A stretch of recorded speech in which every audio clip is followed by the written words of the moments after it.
Greetings, peace and many blessings to your heart, mind, and soul. I am Tanaya TP, the perspective dealer. All are me. And I tend to use my public platforms to share my journey, to talk about my life, to tap into self discovery. And I share these things with the intention of having others do the same, or like using the information that I share to then turn it in and apply it to themselves. My Lanta. Today I'm going to talk about just things that I wish I knew, but I say this like all right, my perspective on life is that nothing, you'll always know things when you're supposed to know them, but it's like these things I wish I knew so that I could have sped up some things in my journey or whatever. But obviously, that's inauthentic, right? We're not here to speed things up. We're here to really live our lives and to truly enjoy the journey, because it's not about the destination, right? It ain't about the mountain. It's the climb. It's the things that we do to get there. It's the things that we learn, the lessons along the way, and how we perceive them. So the things that I'm going to mention in this things I wish I knew video are things that I knew would have helped me integrate faster, or things that I knew intellectually already that took time for me to integrate through multiple experiences. So, yeah, there's that. If you are new to my channel and you found me, what a blessing. And it's also still a blessing if you are not new and you're returning, because you returned. Thank you. Thank you, and I love you. Yeah, let's just go ahead and jump right in. I was really inspired last night to do this video because I was doing some journaling and tapping into these reflection questions, and I'm like, you know what? This might help someone else. This might help someone else. These things that I learned and picked up along my journey and integrated might really help someone else. So the first thing that I have is that money isn't real and that you are the prosperity, right? This paper thing, this concept, it is a societal norm that we've all agreed upon and that we keep alive by way of our thoughts, right? Because it's not real. So when I say that you are the prosperity, I'm going to pull on a few things that I've learned and picked up. I had a friend share with me some affirmations from the abundance book, and one of the affirmations that stuck with me is like, you are the prosperity that you seek. Like, it's not the circumstance, it's not the place, it's not the job, it's not the people. None of it is why you are prosperous. You are prosperous because of yourself. You're attracting different parts of you. There is no such thing as making money when we are the money, right? We are the money. Another thing is, I was just tapping into Rich Dad Poor Dad, and they also shared the same thing about how money isn't real. And it was something about making your money work for you. Like, you can view the dollar as a person, or view the dollar as an employee, or view the whatever currency that you have as an employee of yours. And you don't want to let that employee go. You want them to keep working for you, but you have to, do things to keep them wanting to work for you. So I didn't finish the book, but I did want to mention that. So when I say money isn't real and I am the prosperity, there are times when I'm like, damn, like I'm really in a jam, or I need more money, or I need to do this. And then when I didn't get the money, I still got the experience. So I'm like, damn, I think that I'm actually like, my spiritual wealth is paying for a lot of these things through other people, through different experiences, through getting lucky, but really it's just all blessings. And the more that you can tap into you being the prosperity, you being the ticket, you being the currency, the more that life just becomes easier. It becomes easier for you to trust. It becomes easier for you to have faith. And I'm not saying that I don't be having my days, because I am working through, or I have been working through a long time or a long, I don't want to call it a struggle, but just a long lesson of how my worth is not attached to money. My worth is my joy. My worth is, you can't even calculate that. You can't even put a number on what I'm worth. I can't even put a number on what I'm worth. Nobody can, right? Because it is infinite. And when you can view yourself as having an infinite supply because you are yourself, ooh, you are the prosperity. So I'm going to move on to the next one. Oh, others will be loud. Make yourself louder. And this just means that to listen to your inner voice and to take people off of pedestals. All right. I am definitely a person who would put somebody on a pedestal once I see how they're in a relationship with life, or see, just what they're doing and how they're perceiving, and be like, wow, like this person really has it. This person really got it. And it's like, can I view that same thing for myself? Can I have that same energy for myself? Can I have that same energy for myself? Also, there's this concept that when we share parts of our creative ideas with other people, imagine your creativity like a body of water. I learned this in a book, and it helped me put it into perspective, but I can't remember what book right now. Yeah, you got this beautiful, deep, sparkling water that you can swim in and create from, and it's just all wonderful. And then you share a part of your big idea, your wonderful idea, with somebody that has a small pond, or somebody has a small mind, or they don't have the capacity to tap into their creativity the way that you have the capacity to tap into yours, and then they tend to murky your waters or trying to make your water a little bit dirty and things like that. And it's like, well, we have to be conscious of sharing our creative ideas with people who have the capacity to really perceive them, or keep it real quiet until it's really physically manifested, right? Because like I said, people's voices can be loud and they can shut out your inner voice and hurt your confidence, depending on what pedestal you put them on, right? It should be very few people that we actually care about what their opinion is of us, or what they think of a certain idea. Very, very, very, very, very, very, very few people. Hold on. Jeez. It's like I know my lips are moisturized, but it's like the shea butter is drying it out instead of increasing the moisture. It's uncomfortable. Like, I'm a very sensual person, so any feeling something on my lips, feeling something in my nerves, just feeling something. But at this point, so I don't get distracted, I'ma feel it and let it be, as long as I don't got no white crusties. As long as I don't got no white crusties from talking. Where was I? Other people will be loud, make yourself louder. So that doesn't mean talk over people, obviously. It means to allow yourself time to hear your inner voice and to be conscious of the people that you're letting into your creative ideas, into the things that you plan for yourself, because you got that idea for a reason. That thought came to you for a reason. It's for you to act it out, for you to take action on it, for you to believe fully in yourself and not let others hush up what you done started in here. Yeah, when it comes to the taking people off pedestals, like I was saying with that, it's all your perception. It is all your perception. Nobody is better than you. You are not better than anybody. But the moment that you put somebody up here in your mind, the moment that starts to have a crazy effect on the things that you share with them and how you want to be perceived by them and all of these things. So detaching from this idea that people are up here and you're down here. Like, people are just people, and people are where they are because that's where they're supposed to be. And what they do is what they do. Just how what you do is what you do. Comparison is the thief of joy, all right? That is another one. So then another thing that I wish I knew sooner is to shout yourself out first. Shout yourself out first. And this lesson came to me very, very recently. I was at the beach and I had just took a break from Instagram, and my lover was telling me, like, some of the things that you share on Instagram, I think you should take a seat back with sharing them. And it hurt me at first to hear, like, my ego was present. Like, what do you mean? I did this and I did this, and look at my...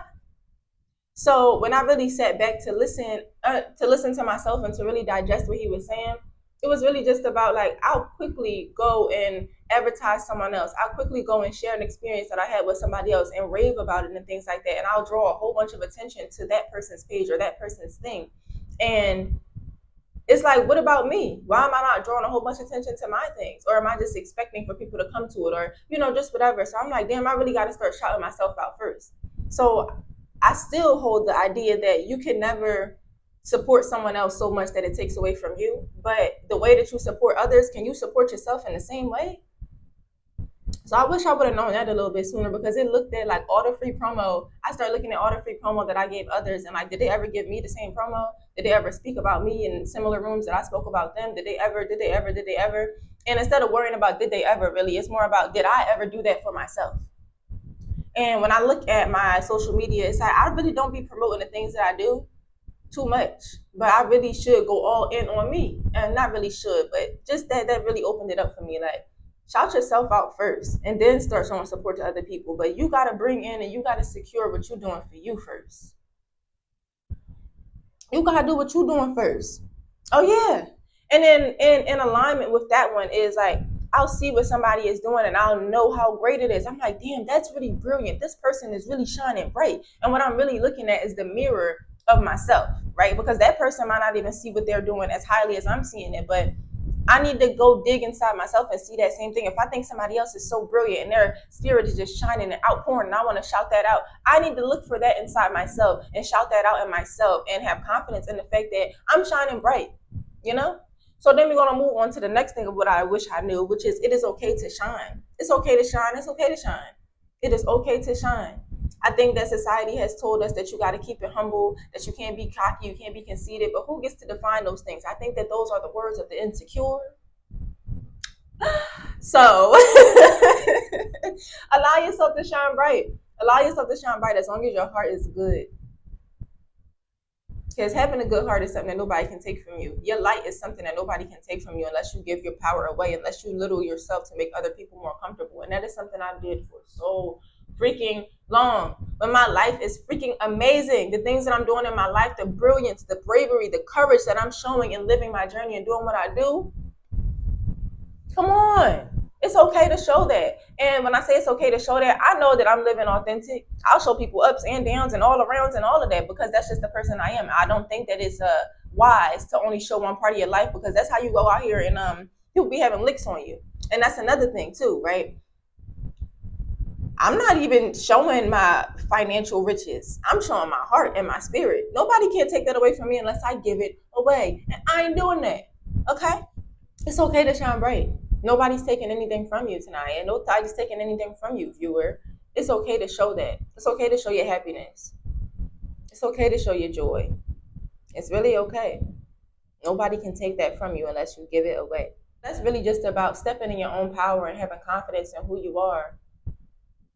And one thing my mentor told me when I was moving to Florida, my first big move out of Philadelphia, it was like take neither gain nor loss to heart. So that's what I mean too when it comes to shining bright. Like you can't experience something and make you think that you're better than everybody else and you just living so grand and great in a comparison to what other people are doing. And you also can't feel like a failure when something doesn't go your way, when something doesn't look like what you think it was going to look like. Take neither gain nor loss to heart. That was some really great advice, and it didn't really land with me until I started to experience some things where I'm like, wow, I can't let this shake my spirit.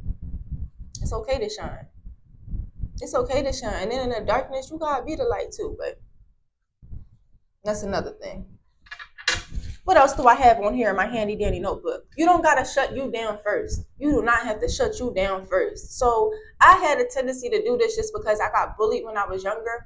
Like I would, have this great idea or come out doing these things. Like I remember on Twitter, I was sharing philosophical quotes and doing all this stuff, and then somebody shut it down because they was hating on me, right? Or they was just loving me so much. And I allowed that to be like, damn, like maybe I really am not a philosopher. Maybe I should stop sharing my thoughts. But I allowed that doubt from somebody else to creep into myself. And that was just one of many examples where it's like, as soon as I started to want to do something new, it would be something in the back of my head telling me why it wouldn't work, why it would fail, why it would look silly, why this, why that, why that. And I'm like, all right, well, before anybody else say it, I'm going to say it. And it's like, why? You know what I'm saying? Why would I do that to myself? Why would I do that to myself? Because that holds the view that people are out here to hurt you, or people are out here to put you down and things like that. And obviously when you get bullied, you start to have that perception because you allow people to put you down. You allow their opinions and their whatever to make you feel a certain way and stop you from doing what you was doing. So I think part of me still struggles a little bit with that because even with working through my fatherhood issues, I realized that he was kind of a bully to me too. Like, and that was difficult to process because he was one of the people that supported me most as long as what I was doing was something in alignment with his vision for my life. And as soon as it stopped being aligned, I just started getting bullied. Anything that I wanted to share as a success with him started to be like, all right, but you're not getting no income though. All right, but you're not doing this. So then when I started to do amazing things in my life, it's like, but damn, I'm not getting paid for this. So really, how good is it? And wow, like that was just some wild stuff. So I internalized other people's bullying to make myself my own bully so that I would hurt less if somebody else says something. And it's like I'm just waiting for somebody to say something bad about what I'm doing and what I'm experiencing. So yeah, I just wish I knew sooner that I don't have to do that. Come on, cry a little bit. Keep it G. It's like, no, I do be crying though. I'm not gonna make it seem like I don't be crying. That's another lesson too. It's okay to cry. It's so okay to cry. It's so okay to feel things. I don't even have that written down, but if I can dive into a little bit of my astrology. If you don't know, if you've been watching me for a long time, you know I have a Taurus stellium, but I'm learning also about a Pisces stellium that I have as well. Pisces, I have 3 Pisces placements in my 11th house, and then all of my sun, moon, and rising of Taurus are in my 12th house of Pisces, right? So when I look at that, well, that is the original house. My 12th house is actually in Aries because my rising is Taurus, but what I want to say with that, what was I going to say with that? Oh, it's okay to cry. So I would tend to like bottle up my feelings and not show them or have embarrassment around feeling something deeply. I would just like bury it so I could keep it G, or bury it because I was a lot in my masculine and feeling feelings just felt too feminine, especially with feeling like I didn't have a real support system or a real safe space to be vulnerable. So I internalized a lot of things and I didn't bring it out. So when I taught myself that it was okay to cry, it felt so good to release it. It felt so good to just feel that comfort in my tears. And I know that my tears are divine. Yeah, Pisces is going to cry a lot, right? Because they're super emotional beings. It's a water sign. And then Taurus, with being more earth, and also the opposite sign, the sister sign being Scorpio, it's like very, very intense emotions that you tend to bury. Like you'll know how everybody else is feeling, but people don't really know how you feel. And that was a challenge of mine. So that's something else I wish that I knew. Like it's okay to cry. You attract more community with your vulnerability and like people who actually care about you. Obviously, you have to use your discernment with who and what you're sharing. But yeah, so then we're gonna move on. That was just a quick one. Mistakes are great. You can do something that you can actually learn from. Mistakes are awesome. So I was really I internalized it. I picked up somewhere that if I do something, I have to do it right the first time. And if you go by that mindset, you'll stop yourself from doing a lot of things, like things that you don't know how to do. You'll feel like, all right, well, if I don't know how to do it, I'm not going to do it right the first time. So I probably just should leave it alone. A limitation, a mind trap. When it's okay to make a mistake, you learn. It's okay to do things wrong, you learn. You put yourself out there. You show your body like, oh, all right, I may not have got this right the first time, but watch how I can improve it. And it could be just so simple. Anything from like doing a dance step to making a short travel, catching a train, catching a bus somewhere. Like it's okay to get lost because you can always find your way back. You can never go too far, but you can't come back home, right? And that means home to self. You can never go too far out and venture too far out, but you can't come back to yourself. So it's okay to make that mistake. You learn so much from mistakes, and it's like a healthy dose of medicine when you go out and you do something and it don't turn out the way that you want it to, and then you still have a good experience from it. But you are up to the perception of if it's good or bad, because good and bad, honestly, living in that realm of good and bad is not so healthy, because then it's this constant judgment of if it's good enough or if it turned out bad or something, when really it's just like, did I do it? Did I show up? Did I give it my all? Did I do my best? Right? And then once I come home to me, can I try it again with the lessons that I picked up from my mistakes? Like, you do not have to get it all right the first time, yo. I'm like speaking to me, even I'm speaking to my inner child too through this video. And I pray that I'm really speaking to your heart, because these lessons about life, these things that I wish that I knew, I'm actually grateful that I learned them when I learned them, because then I can speak about it right now with passion, with truth, with authenticity. If you knew everything, like what would be the point? Like this is like about discovery. This is about remembrance. If you knew everything, it wouldn't even make it fun. You probably wouldn't even be here, right? Everything and everyone is a mirror. Now, this may be controversial, but everybody is you. Everything is you. You create the whole world through your insides, right? We are the projectors. We are like stars. Kind of like when you go into the movie theater and you look in the back, because if you're close enough to the back to see like what's being projected onto the screen, it's all these like ethereal little lights. It could be dust, but I always magicalize things. Yes, I made that up. I always magicalize things. So in that magicalization, I'm like, yo, it's really like stars being projected onto the movie screen. What do you think we're doing? We are the stars. We are making those projections. We are sending those things out. And in human design, I also am a projector, so that mindset is easier for me to adopt. But so with everybody and everything being a mirror, even if it's something that you don't like, it's a part of you. It's a part of you that you either need more of or you need less of, and it irritates you so much because it's a part of you, and you probably haven't addressed it, or you probably didn't have the eyes to see it within yourself, so you have to see it in somebody else to see why it's really shaking you up like that. And also, these people, these things, these circumstances that come to and through us, they're here for us and not to hurt us. So with everything being a mirror, it's like you can kind of approach it differently. How would you treat yourself? How would you treat yourself with it? So, and in turn, when you're looking at somebody else, you're just treating yourself that way. I've learned to just always be kind, because you really don't know. Like the biggest things used to tear me up inside and make me so frustrated. Got this example. I was standing in a gas station one night, and it's so silly. I was standing in a gas station one night, and say like this is the counter. Oops, these are my other mics. Say this is the counter, right? And then these are the aisles. So obviously, if there's a long line, you will kind of want to wrap it around the counter so that people can go like this and then go out the door, rather than stand in the middle of the aisle where nobody could shop freely. Everybody was standing in the line going back where people could shop freely, and I'm like, yo, y'all are in the way of other people, and you're super not being considerate of anybody else. And guess what? Years later, I discovered that I was not being considerate of other people because I grew up as an only child. I didn't see it in a harmful way. Like, I just didn't have the consciousness to just think about other people for I didn't have the consciousness, I didn't have the heart. I just was like, whatever. So when I saw other people doing the same thing, it irritated the F out of me. And then when I learned and I got the medicine that I was doing the same thing, I could look back at that scenario and be like, yo, that was really me. Like, that whole scenario was really me, and it was trying to get me to see something. That's what mirrors do. Mirrors reflect. Everybody and everything is a mirror. That's that one. And then the last one that I have here is that that's actually not normal. It's unique. That's actually not normal. It's unique. I would think that everything that I do, thought, seen, whatever, and experienced was normal, and that everybody went through it. Like, I didn't have the concept to think that, wow, this is unique about me. This is different. And so it's so many things that I didn't share or didn't do or didn't express because I thought everybody thought like that. And eventually, like, they already knew. Why I gotta say it? They already had the experience. Why do I have to?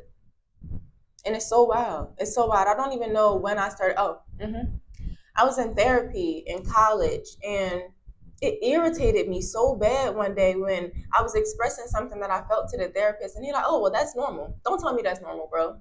Don't tell me that's normal because this is my experience. So you telling me everybody having this experience?" And again, the mirror comes through. It's like that irritated me because I knew it wasn't true. Like, what is normal anyway? How am I supposed to feel okay knowing that you're saying that other people go through this? One, that doesn't make me comfortable because some of the stuff that I was expressing, it was like some shadow things, some things that I didn't really want to know that other people was feeling too, because it made me feel bad about myself. So that meant it was a whole bunch of other people normalizing feeling bad about themselves. No, but then the way that I was expressing it, the way that I was feeling, the things that I saw and experienced that made me feel that way, those were unique. That was unique. My unique expression of even how I share this is unique. This is not normal, right? Everybody is going to have things in their life that they wish that they knew sooner, but their video not going to sound like mine. Why? Because my experience is unique, and we are all super connected, right? We're all each other, right? This is all a mirror. But it's just not to say that just because somebody else does and knows the same thing, the way that you express it, the way that you put it out there, the way that you express your creative ideas, your creative expression, it's unique. Otherwise, there wouldn't be so many different people here expressing so many different things. So at baseline, it may all be similar, but what you have is unique. What you have is unique. Ah! Yeah, man. So that's very freeing. That's very freeing. That's very freeing to even just have the ability to put this out and record this video, and to have the inspiration last night to record it. And when I got up this rising, it was like 8:43. It's only 9 something right now. Like, I brushed my teeth, washed my face, and I'm like, all right, it's time to record. It's time to get this out. Thank you for listening. If anything resonated with you, if you had similar lessons in your life that you wish that you knew sooner, you can comment them. You can share them in the comments. So that's that. If you want to find other ways to connect with me, I'll share my link tree in this description. You can book a personal reading with me. I do 7 chakra readings as well as perspective readings, that you can go find that on my website. I also have 2 Instagrams. I have It's Just TP and The Perspective Dealer. And then I have this YouTube channel that I would love if you shared with a loved one, with a friend that can benefit from these things of self-discovery. And I also do readings on here, but some of the readings I save for my patrons. So yeah, I'm praying that you have a blessed day full of insight and that you remember who you are. I love you.